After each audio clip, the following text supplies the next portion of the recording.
Intel introduced the Core series, a line of CPUs that dramatically outperformed their predecessors at much lower clocks, that the megahertz war ended because Intel needed to shift their marketing away from frequency. So here's what we have today. Other than the very bare-bones Pentium SKUs, a Core i3 will be your most basic option with 2 processing cores and hyper-threading. More about this feature here. For better multitasking, it will have a smaller cache, it'll consume less power, and it'll generally perform worse than a Core i5, but it'll cost less. Which leads us to the Core i5. I wish I could say it was as simple as, well, Core i3s have 2 cores and Core i5s have 4 cores. The number of cores equals n minus 1, where n is the number after the little I. But it's not. Mobile Core i5s have 2 cores and hyperthreading, while desktop ones, mostly, have 4 cores and no hyperthreading. But what they all have in common is improved onboard graphics and turbo boost. More about this feature here. For temporary performance enhancements when your system needs a little bit more oomph.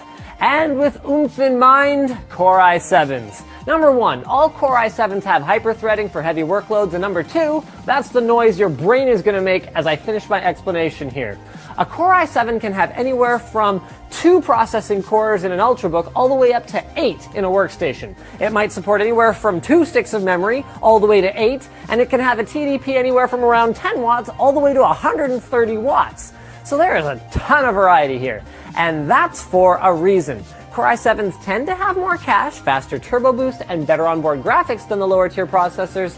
And I guess, other than that, the best summary I can give is this. A Core i7 represents the best thing Intel could build for a given use case, with the biggest drawback being the higher price tag.